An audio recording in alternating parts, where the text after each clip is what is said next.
More people watched my rehearsal video than I thought would happen, so I guess I'm going to keep trying this thing where I talk about a thing I just watched and how it reminded me of D&D. And yesterday, I went on a date with my girlfriend to see Ballerina. This is something of a tradition for us. We dress up like assassins, and we've gone to see John Wick 3 and John Wick 4 like this, so we checked out Ballerina. And before I get into the D&D aspect of it, let me just say, 7 out of 10, closer to a 6 than an 8. It was a lot of fun. It was a great date. My girlfriend enjoyed it just as much as I did.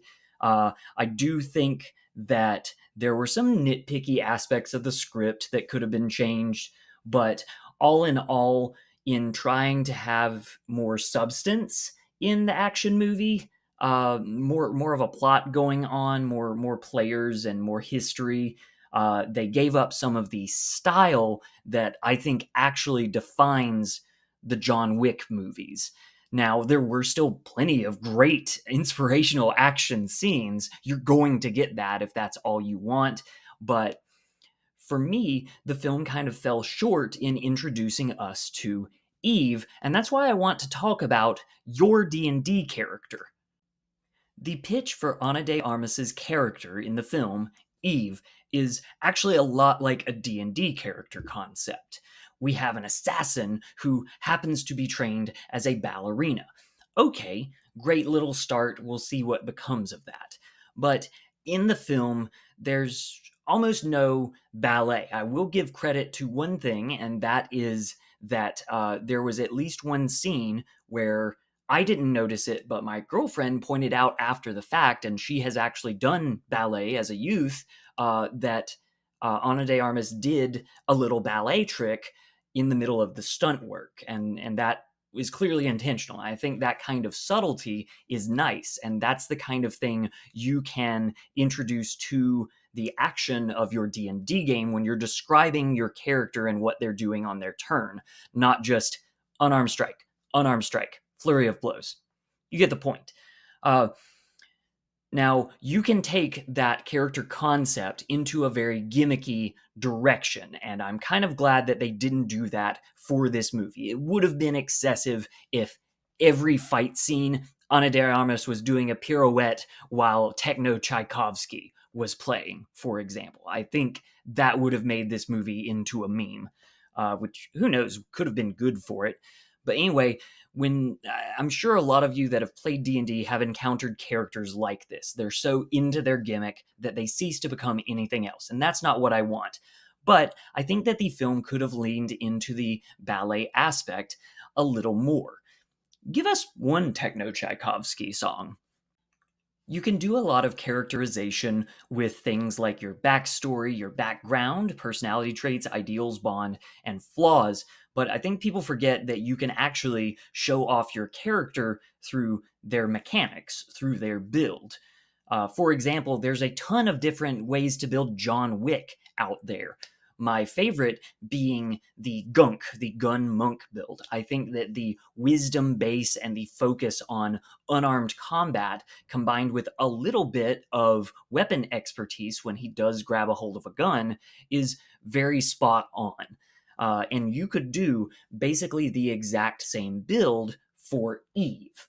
I think that the wisdom works in her favor, particularly with the fact that early on in the training montage, she is fighting a bigger, stronger man, and she's losing. And the instructor is like, "Why did you lose?" And she's like, "Because he's stronger than me." And the instructor is like, "No, you are letting him determine the terms of the fight. You need to make the fight on your own terms.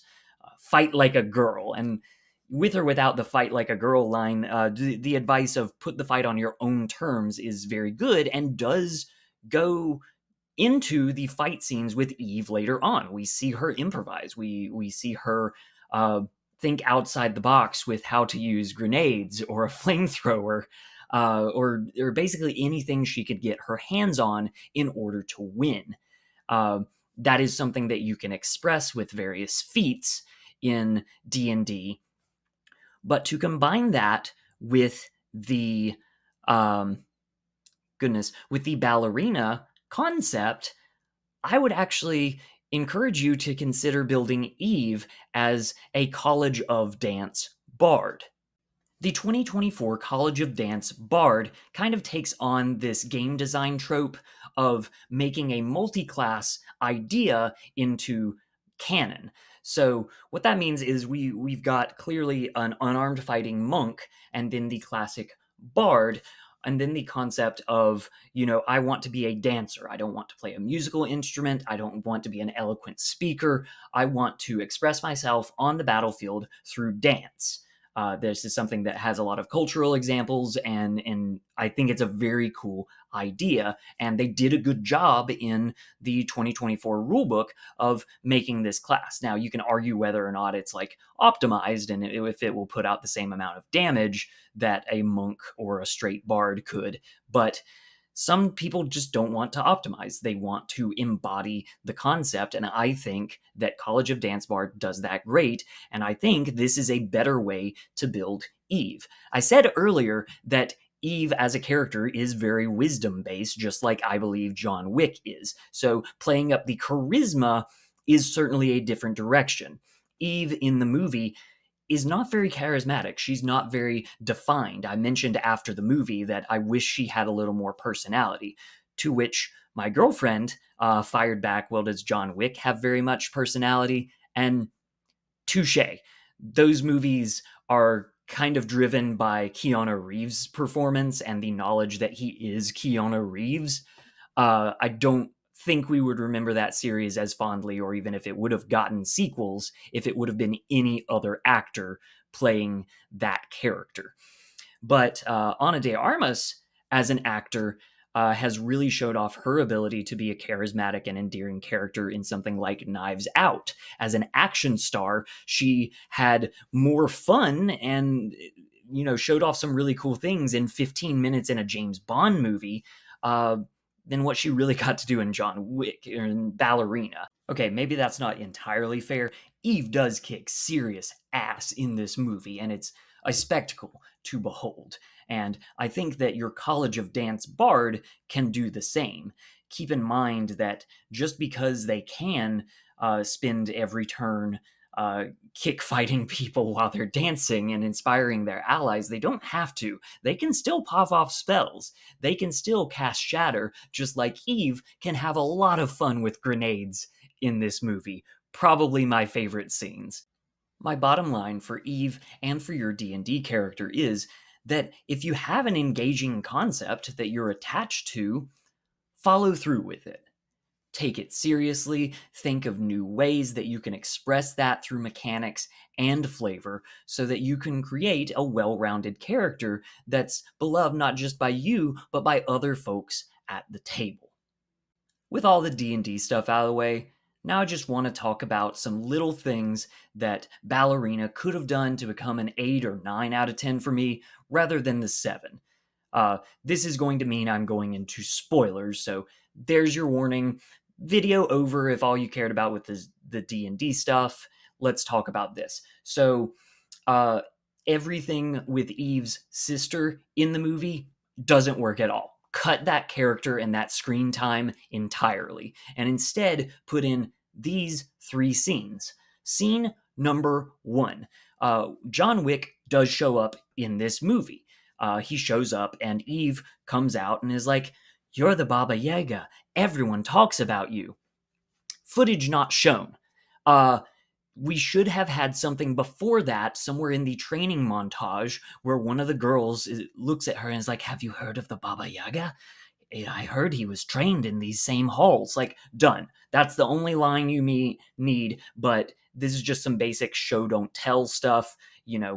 Show us the characters talking about John Wick, putting some gravitas and some foreshadowing in for when he comes in later, rather than just telling us, "Oh, I've heard of you. You're the Baba Yaga."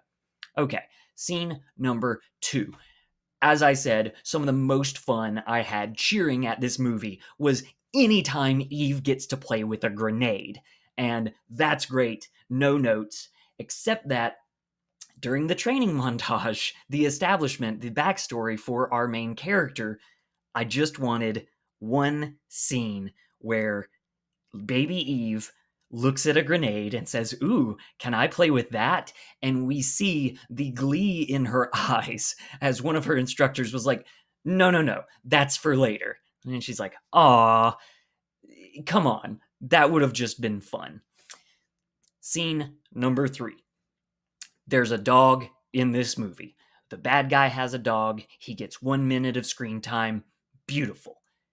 At the end of the movie, the bad guy's dog should have gotten to walk away with Eve and the little girl so that the dog gets a happy ending. Thank you. Those are my thoughts on Ballerina. Go check it out if you like good action movies. And other than that, I hope you have a Nat 20 day. Bye bye.